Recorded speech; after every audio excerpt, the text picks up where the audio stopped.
Bismillahirrahmanirrahim. Assalamualaikum warahmatullahi wabarakatuh. Bismillahirrahmanirrahim. Nahmaduhu wa nasta'inuhu wa nastaghfiruh wa na'udzu billahi min shururi anfusina wa sayyiati a'malina. May yahdihillahu fala mudilla lahu wa may yudlil fala hadiya lahu.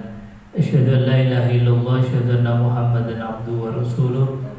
Allahumma salli wa sallim ala sayyidina Muhammad wa ala alihi wa sahbihi ajma'in. Rabbi shrah li sadri wa yassir li amri wa hlul 'uqdatam min lisani yafqahu qawli. Amma ba'd.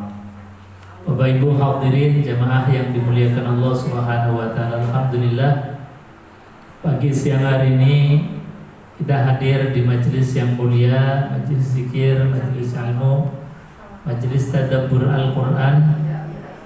Mudah-mudahan hadirnya kita senantiasa mendapatkan ilmu yang bermanfaat, amin ya rabbal alamin, dan juga diberikan ridha dan inayah dari Allah Subhanahu wa taala. Hadirin jamaah yang dimuliakan Allah, kita lanjutkan kajian tafsir Al-Quranul Karim masih pada surat Al-Baqarah. Sekarang ayat yang 250. Di ayat 250 ini masih ada munasabah atau kaitannya dengan ayat yang kemarin, yaitu ayat yang ke-249. Jadi sekali lagi bahwa di ayat ini masih ada munasabah atau kaitannya dengan cerita Nabiullah Daud alaihissalatu wassalam, dengan sejarahnya. Diantaranya adalah Raja Tolut yang menghadapi raja yang diktator namanya Raja Jalut. Allah sampaikan, walamma barazu li Jaluta wa junudihi qalu rabbana afrigh alaina sabra wa tsabbit aqdamana wansurna 'alal qaumil kafirin. Jadi Allah Subhanahu wa taala menceritakan fakta sejarah, setting sejarah saat itu ketika Raja Tolut menghadapi raja yang sangat diktator namanya Raja Jalut. Walama baruzu, kata Allah, dan ketika mereka maju melawan Jalut yang diktator dengan tentaranya yang hebat, sudah berhadapan-hadapan. Bahasanya Allah itu baruzu. Baruzu itu sudah saling berhadapan. Ketika dua kekuatan besar, dua tentara besar ini saling berhadapan, antara Tolut dan Jalut. Wa junudihi dan juga tentaranya sudah mulai berhadapan-hadapan. Ini kan bahasanya sudah toh nyawa. Jadi kalau nggak hidup ya mati. Karena itu sudah gambarannya mati sudah berada di depan. Karena apa, musuh sudah ada di depannya. Jadi kalau orang itu sudah di medan perang, sudah berhadapan-hadapan, itu ya gambarannya bisa pulang dalam keadaan hidup atau dalam keadaan meninggal dunia syahid. Pilihannya cuma dua itu. Makanya dalam sebuah keterangan ada kaidah bahwasanya ish kariman au mut syahidan, hidup mulia atau mati syahid. Ini pilihan kita.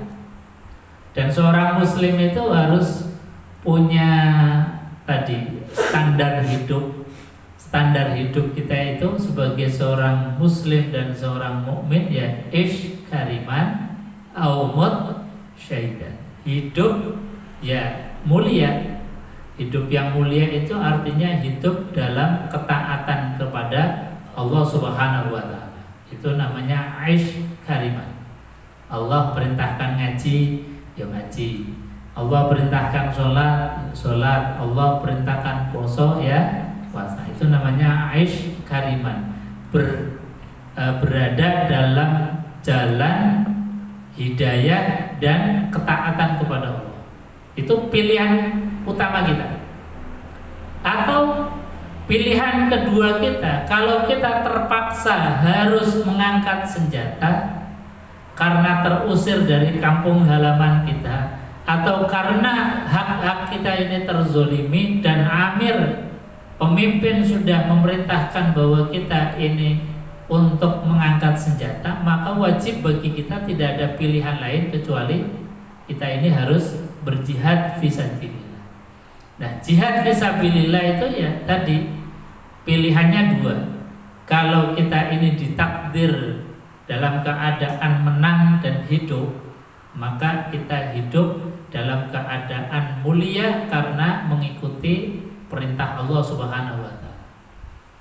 Atau ketika kita ini mengangkat senjata kau berperang, ditakdir meninggal dunia, maka pilihan yang kedua adalah mut syahidah, mati dalam keadaan syahid.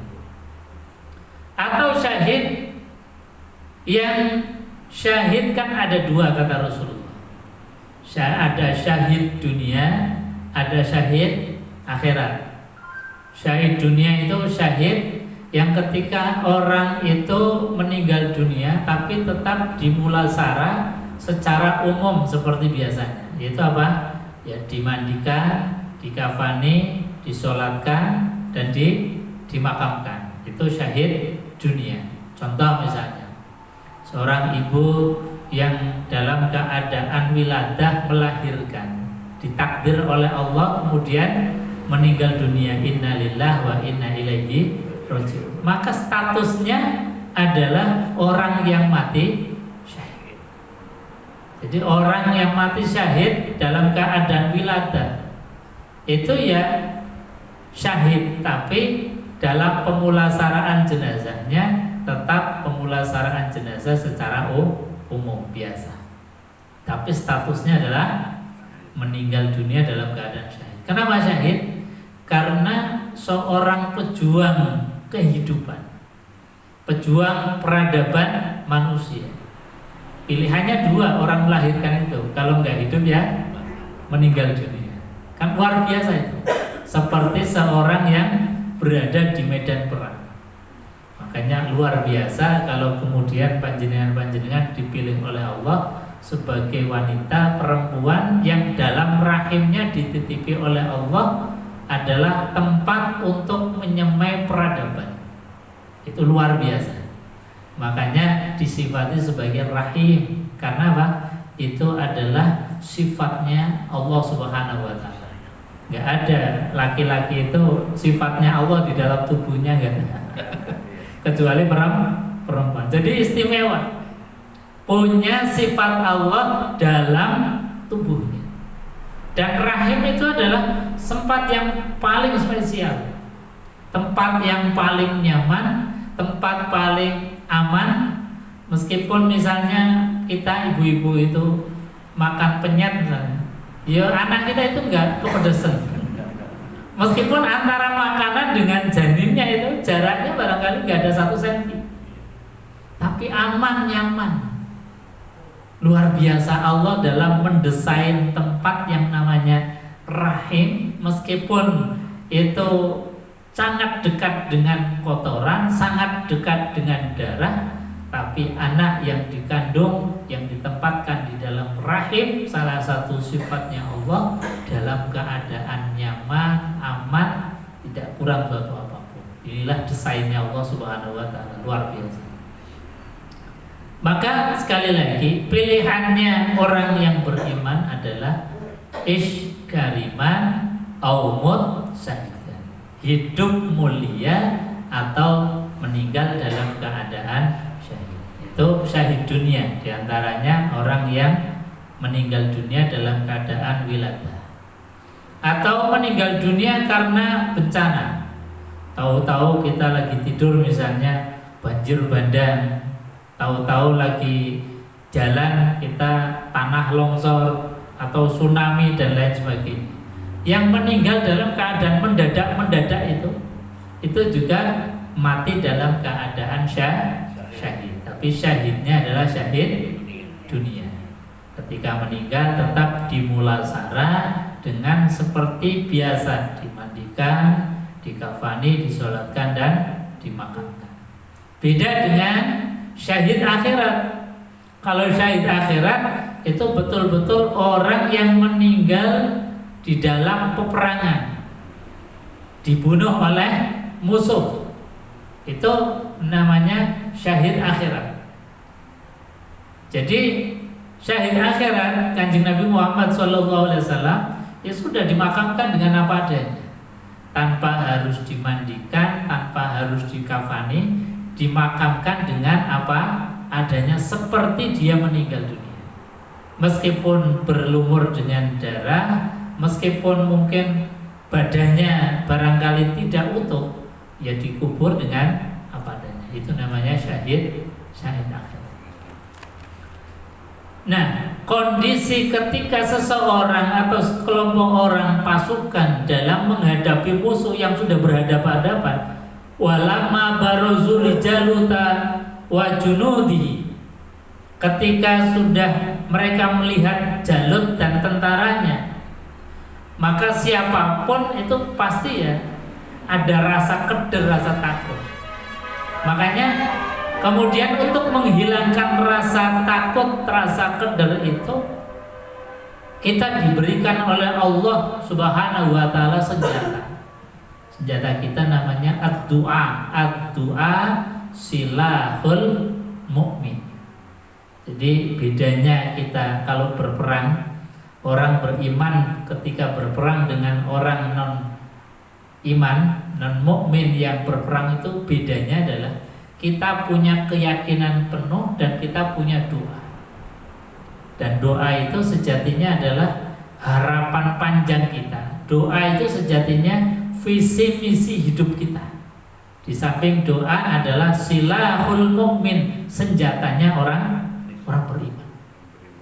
Makanya ketika kita saksikan misalnya tentara Iran dengan tentara Amerika, itu sangat kentara sekali bedanya.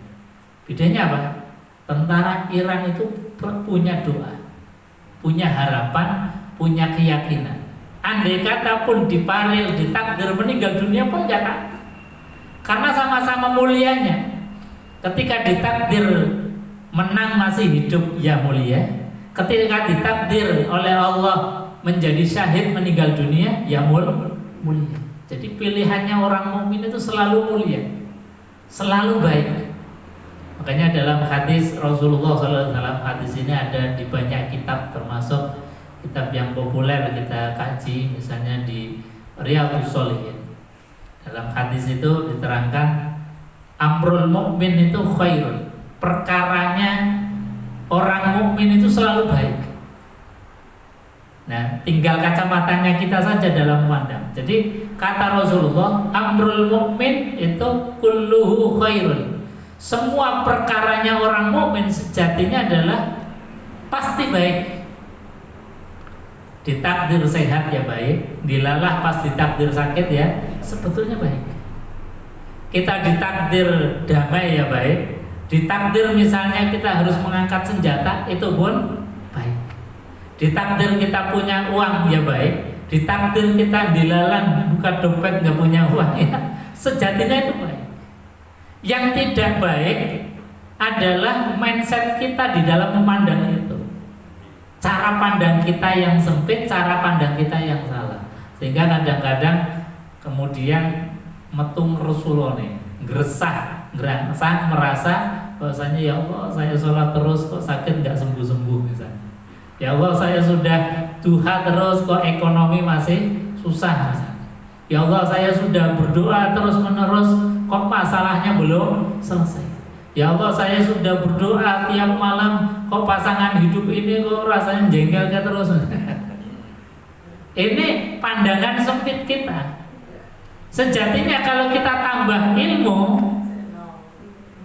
memandang itu dengan pandangan yang nikmat saja bisa. Karena orang hidup kan sejatinya seperti dua mata uang. Jadi uang itu, koin itu pasti mempunyai dua sisi mata uang. Persis seperti hidup kita. Hidup kita ya seperti dua sisi mata uang. Nah, satu sisinya adalah nikmat, satu sisinya lagi adalah ujian. Gak akan pernah lepas dari itu.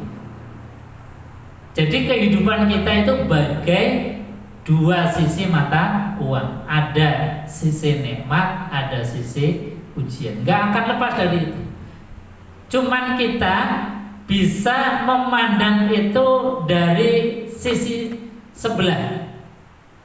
Kalau kita ini memandangnya hanya dari sisi ujian terus, maka sakit sedikit saja itu rasanya udah resuluh. Nyalah ke Gusti Allah. Gak punya uang Rasulullah. Yang disalahkan Gusti Allah. Tapi kalau kita ini melihat dari sisi nikmatnya saja, itu sebetulnya bisa. Dan ini butuh ilmu. Ketika kita misalnya ditakdir sakit, ya Allah matur suwun panjenengan kok maringi sakit. Sakit ini bagian kafaratun min jami'iz dzunub, penutup dari kesalahan dan dosa kita. Itu kan sebetulnya nikmat. Kalau kita punya cara pandang seperti itu. Jadi cara pandang kita harus kita memandang bahwa semuanya itu adalah nikmat. Itu pasti kita akan jadi orang yang la khaufun alaihim wa la hum yahzanun. Pasti kita dalam hidup ini gak ada rasa khauf, rasa takut dan rasa huzn, sedih. Dan ini pasti derajat kita itu sudah naik jadi min auliyaillah, jadi walinya Gusti Allah. Jadi kalau kita ini pengen jadi kekasihnya Allah, walinya Gusti Allah, latihan cara pandang hidup kita, pandanglah dari segi nikmatnya saja. Meskipun barangkali kita sedang dalam keadaan gak enak, tapi kita memandang dari segi enaknya saja. Kita lagi diuji apapun bentuknya, pandanglah dari sisi nikmatnya, itu pasti ada. Seperti sering saya sampaikan, Nabiullah Ayub alaihissalatu wassalam itu yang contoh paling sempurna, contoh paling ekstrim di dalam menghadapi ujian dari Allah. Karena Nabi Ayub itu kan luar biasa, kaya raya, tapi hartanya sampai habis ludes, tidak tersisa. Keluarganya harmonis tapi sampai kemudian bercerai-berai. Karena siapa sih yang mau kemudian mendampingi orang yang dalam keadaan sakit begitu. Sampai tubuhnya sendiri diuji dengan tubuh yang dari ujung rambut sampai ujung kaki itu melepuh. Bahasanya kita ya korengan gitu. Tapi korengan yang sudah akut kusta atau apalah itu. Sampai tubuhnya itu ada ulatnya, bahkan saking sabarnya beliau, ulat yang jatuh saja diambil ditaruh lagi, saking sabarnya Nabiullah. Tapi kemudian karena sabar, ikhlas, dan tadi beliau selalu memandang ujian itu dari sisi nikmatnya. Maka atas kesabaran dari Nabiullah Ayub, Allah kemudian kembalikan. Beliau kemudian diberikan kesehatan yang total sempurna, keluarganya dikembalikan lagi, hartanya diberikan oleh Allah bahkan lebih dari yang dulu. Itu kalau orang selalu melihat dari sisi nikmatnya. Jadi sekali lagi, kalau kita ini melatih diri dalam kehidupan ini, cara pandangnya jangan melihat dari sisi yang ujiannya, tapi melihat dari sisi nikmatnya.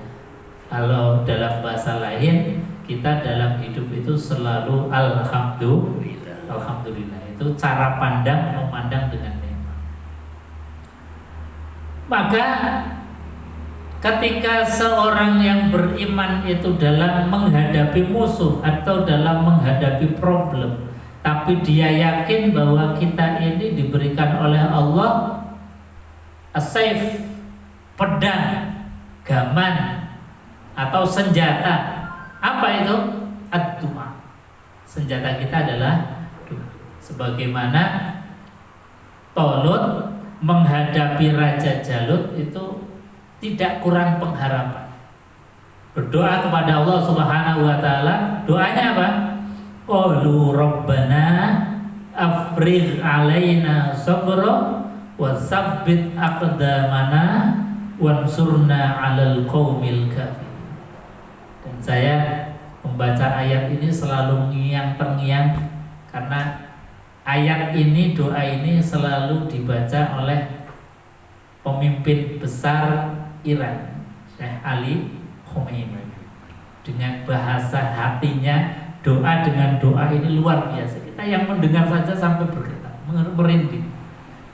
Di TikTok itu doa yang selalu beliau panjatkan diantaranya Rabbana afrigh alaina sabra wa tsabbit aqdamana wansurna 'alal qaumil kafirin. Dengan wajah yang teduhnya, nggak ada kekhawatiran sama sekali, dengan wajah optimisnya bahwasanya pasti orang yang beriman diberikan kemenangan oleh Allah. Itu rasanya ketika kita memandang cucunya Nabi saya saja itu doanya seperti itu. Apa meneh bae itu Kanjeng Nabi Muhammad SAW ketika menghadapi musuh koyo. Jadi dalam keadaan menghadapi musuh pun tidak ada raut kekhawatiran sama sekali. La khaufun 'alaihim wa la hum yahzanun. Jadi kita ini dilatih lah terus. Dalam hidup itu ya pasti akan ada ujian, ada cobaan, tapi kita di dalam mengurai ujian cobaan itu jangan gerusa-gerusu. Jangan khawatir, jangan sedih yang berlebihan. Ya khawatir boleh, sedih boleh, namanya manusia, tapi jangan berlebihan. Sedihnya Rasulullah ketika diuji pun keluar sifat basyariahnya, sifat kemanusiaannya keluar. Misalnya ketika Kanjeng Nabi Muhammad SAW perang, dalam perang Uhud itu kan salah satu perang yang Kanjeng Nabi itu kalah. Janjane meh menang. Cuman yang tentara yang berada di bukit Uhud itu akhirnya turun, pengen dapat ghanimah, pampasan perang. Akhirnya kalah. Akhirnya Nabi SAW terperosok, bahkan beberapa kali sampai giginya Rasulullah itu tanggal. Dalam keadaan seperti itu Kanjeng Nabi sebagai manusia biasa juga keluar kalimat, mata Rasulullah, ya Allah kapan pertolonganmu akan datang. Jadi sebagai manusia kadang-kadang keluar sifat basyariahnya, kemanusiaannya kita itu kadang-kadang ya kebetul. Jadi ya Allah, ke orang mari-mari misalnya itu sudah ya lumrah lah kalau masih bisa. Ya Allah, apa jenenge duit ora teko-teko sudah biasa lah gitu. Tapi kata Allah Subhanahu wa taala, ala inna nasrallahi qarib. Ketahuilah bahwasanya pertolongan Allah itu sejatinya enggak jauh-jauh. Qaribun, sungguh amat sangat dekat sekali. Jadi pertolongan Allah itu ya ada di dalam hati kita, tinggal menggeser sedikit tadi. Jangan kita melihat dari segi ujiannya terus, musibahnya terus, tapi lihatlah dari sisi nikmatnya. Maka kalau kita ini melihat apapun dari sisi nikmatnya, dalam keadaan perang pun itu bagian dari nikmat. Menang ya itu jadi mulia, kalah ya kita tetap mulia dengan syahid. Ini adalah cara pandang membangun sebuah optimisme dan kemenangan meskipun kalah. Kemenangan meskipun kalah. Jadi sejatinya orang yang beriman itu pasti menang, meskipun barangkali zohirnya itu terkalahkan, tapi aslinya menang. Karena apa? Karena orang menang dan kalah itu nanti di akhirat bahwasanya iskariman tadi aumut sa'idan, semuanya jadi mulia. Itu kemenangan yang sejati. Makanya kalau kita ini misalnya hak-hak kita ini dirampas, kita ini terusir dari kampung halamannya, ya kita wajib untuk melawan. Itu sudah haknya kita dan diberikan izin oleh Allah untuk melawan. Jangan sampai menjadi pengkhianat bangsa, pengkhianat peradaban. Koncone perang kok malah delik dhewe. Itu namanya pengkhianat. Jadi kita ini ya jadi muslim harus muslim yang optimis, pejuang. Nah, termasuk muslim pejuang ya kita ngaji ini bagian dari perjuangan li'i'la'i kalimatillah, menghidupkan murid-murid agamanya Gusti. Makanya kalau kita ngaji itu, para ulama, guru-guru kita mengajarkan niat ngaji itu paling enggak ada 4. Ini dijadikan sebagai syair. Jadi kalau di kampung ngaji itu biasanya selawatan dulu.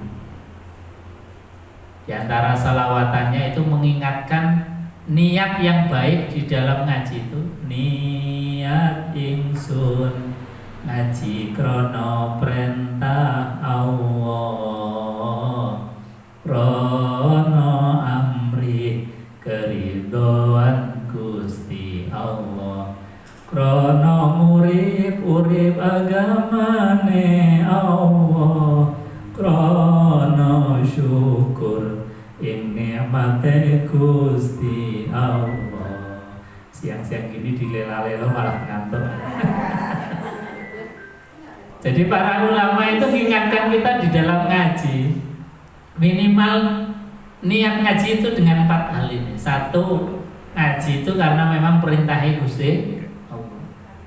Bahkan ayat yang pertama kali turun adalah Iqra bismi rabbikal ladzi khalaq. Niat yang kedua, amrih ridhone Gusti Allah, mencari ridhone Allah. Dan ridhonya Allah di dalam taklim, belajar itu luar biasa, melebihi daripada ridhonya Allah ketika kita ibadah mahdhah. Jadi sekali lagi, mencari ridhonya Allah dengan belajar itu melebihi daripada ridhonya Allah ketika kita ibadah. Soalnya apa? Ibadah belum tentu diterima oleh Allah Subhanahu wa taala, tapi kalau ngaji pasti diterima oleh Allah. Ibadah belum tentu kita ini sesuai dengan yang dikarepke Gusti Allah, syarat dan rukunnya. Tapi kalau ngaji nggak ikhlas pun, kepeksa pun, goro-goro diajak teman pun, tetap diberikan ridhonya Allah Subhanahu wa taala. Itu ngaji. Makanya kalau di dalam kitab Ihya bandingannya, orang yang mencari ilmu sa'atan fi majlisil ilmi, jadi orang 1 saat saja atau 1 menit, 1 jam di majelis ilmu, khairun min alfi rakaat, bandingannya lebih utama, lebih baik dibandingkan dengan kita sholat 1000 rakaat. Itu kan sangat jomplang, bandingannya sangat jauh. Jadi kita ngaji 1 saat saja atau 1 jam atau 1 sesi dalam majelis ilmu yang kita mendapatkan pemahaman itu lebih baik dibandingkan dengan sholat 1000 rakaat. Ya di samping kita nggak pernah sholat 1000 rakaat, ya kita bosan. Tapi kalau kita ini datang ke majelis ilmu, mendengarkan ngaji barang seperti ini kan luar biasa. Makanya berkahnya Allah Subhanahu wa taala termasuk niat kita dalam ngaji itu tadi, amrih ridhone Gusti. Kemudian niat ngaji yang ketiga kata para ulama adalah murid-murid agamane Allah. Jadi li'i'la'i kalimatillah, menghidupkan dan meninggikan kalimat Allah. Yang ngaji ini Wa may yu'azzim sya'airallah min taqwal qulub. Barang siapa yang mengagungkan syiar-syiar Allah. Syiar-syiar Allah ya belajar ngaji. Dan yang keempat, niat ngaji yang baik itu adalah karena syukur nikmatnya Gusti Allah, diberikan sehat, alhamdulillah tak ngaji. Ya Allah diberikan sehat tak untuk ibadah, itu namanya ngaji dalam rangka mensyukuri nikmat Allah Subhanahu wa taala. Hadirin jemaah yang dimuliakan Allah. Itu doa yang dimintakan oleh Paulus. Yang doa ini sebetulnya spektakuler, luar biasa. Kalimatnya sederhana, tetapi makna kandungannya ini bukan hanya sekedar doa dan proposal permintaan kita kepada Allah, tetapi ini adalah visi panjang hidup kita. Doanya apa? Rabbana afrigh alaina sabra. Makanya para ulama ini termasuk ayat ini adalah ijazah kepada kita untuk menghadapi problem hidup, apapun hidup kita. Makanya kalau bisa ini doa kita ini kita hafalkan, kita mintakan kepada Allah setiap saat. Habis sholat jangan lupa doa ini. Rabbana, duhai Allah, afrigh alaina sabra, limpahkanlah alaina atas kami sabra, kesabaran. Jadi menghadapi musuh sing wis cetha welo-welo di depan mata, yang dimintakan doa kepada Allah Subhanahu wa taala, yang pertama itu kesabaran. Yang pertama kesabaran. Artinya apa? Kesabaran itu sejatinya adalah problem solving. Kesabaran itu adalah kekuatan yang luar biasa. Jangankan menghadapi atau menyelesaikan problem-problem hidup kita yang remeh-remeh, ngadepi musuh yang sudah cetha welo-welo di hadapan mata saja, itu doa pertama kali, afrigh alaina sabra. Afrigh alaina sabra, ya Allah, luaskanlah kesabaran. Jadi kalau kita punya problem apapun itu, solusi pertama adalah sabar. Makanya dalam ayat yang lain, wasta'inu bis-sabri was-shalah. Mintalah pertolongan dengan apa? Sabar dan salat. Jadi sabar itu problem solving. Jadi kalau kita ini di dalam diri kita lah, misalnya kita diuji oleh apa di tubuh kita ini, sakit atau apa saja, Rabbana afrigh alaina sabra. Ketika pasangan hidup kita ditakdir misalnya sakit atau ada problem dengan rumah tangga pasangan hidup kita, Rabbana afrigh alaina sabra. Ketika anak kita nakal, anak kita itu mungkin susah untuk ibadah, ya Rabbana afrigh alaina sabra. Itu doa yang luar biasa. Bahkan tadi Talut menghadapi musuh yang sudah di depan mata, cetha welo-welo, doa pertama tetap sabar. Sebab kalau orang itu nggak sabar, itu ngadepi musuh yang sudah begitu ya keder, akhirnya melayu dewi-dewi. Karena apa? Nggak sabar, takut menghadapi musuh, kemudian menjadi pengkhianat, tidak berani untuk mengambil resiko melawan musuh. Jadi sekali lagi ini doa yang spektakuler, luar biasa. Rabbana afrigh alaina sabra. Tentu makna sabra di sini, kesabaran di sini, itu bukan kesabaran yang pasif. Kan sabar itu ada sabar yang pasif, pokoknya ini yang ini. Kemudian hanya nunggu takdir saja, enggak begitu. Sabra di sini, kesabaran di sini adalah lebih kepada kesabaran yang aktif. Jadi berperang melawan musuh agar musuh kalah, itu ya kesabaran. Kita berangkat keluar rumah mencari maisha penghidupan, itu ya sabar. kita diam di dalam menghadapi problem rumah tangga sambil menunggu momentum yang pas untuk ngobrol bareng, itu ya sabar. Kita mendidik anak untuk agar anak rajin ibadah, rajin sholat, ketika diajak kok muter-muter aja biasanya, atau alasan saja, ya kita sabar, tapi tetap mengingatkan terus menerus. Itu namanya kesabaran yang aktif. Jadi ini adalah problem solving, solusi yang Allah berikan kepada kita. Dan ini sejatinya adalah menanamkan rasa punya karakter. Jadi karakter seorang yang mukmin itu adalah punya kesabaran yang ekstra. Kemudian doa yang kedua, wasabbit aqdamana. Ya Allah, tetapkanlah langkah kakiku ini. Jadi jangan menjadi pengecut hanya karena kemudian musuhnya itu kelihatan hebat, garang, kita akhirnya nyalinya ciut, mundur. Mundur kalau sebagai strategi nggak apa-apa, tapi kalau mundur sebagai bentuk pengkhianatan kepada komunitas, kepada teman, kepada negara, bangsa, itu namanya pengkhianat. Jadi sabit aqdamana itu artinya kita dalam menghadapi ujian itu dengan penuh keteguhan dan ketabahan. Ya Allah, saya diuji dengan ekonomi, maka saya hadapi ujian ini dengan ikhtiar. Ya Allah, saya diuji dengan sakit, maka tak hadapi sakitku ini ya Allah dengan ikhtiar mencari obat. Itu namanya sabit aqdamana. Jadi tidak kemudian sakit nggak sembuh-sembuh, ambil tali kemudian kendak.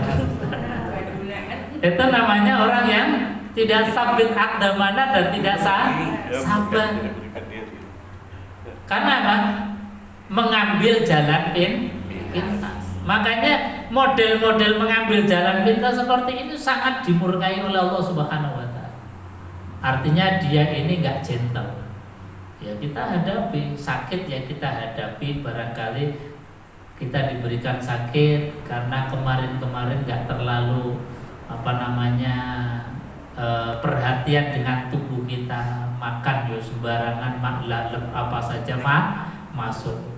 Konsekuensinya apa? Ya diberikan sakit oleh Allah sebagai pengingat. Atau kemarin-kemarin kita banyak salah khilaf, sehingga cara Allah di dalam menghilangkan dosa dan khilaf kita didatangkan rasa sakit. Jadi sekali lagi kita harus gentleman. Ya Allah, saya hadapi ujian dari Engkau dengan kesabaran dan ikhtiar yang sempurna. Kemudian doa yang ketiga yang dimintakan oleh Talut adalah wansurna 'alal qaumil kafirin. Baru minta solusi dari Allah, pertolongan untuk menang. Kalau yang pertama, Rabbana afrigh alaina sabra dan wasabbit aqdamana, itu lebih kepada dandani awake dhewe. Mempersiapkan diri kita itu dengan kesiapan psikis, mental maupun jasad kita. Itu persiapan. Sebelum kita ini minta kepada Allah wansurna 'alal qaumil kafirin. Jadi sejatinya kalau dalam ayat ini rumus daripada kita keluar dari ujian dari Allah adalah hadapi dengan gentleman, kemudian kita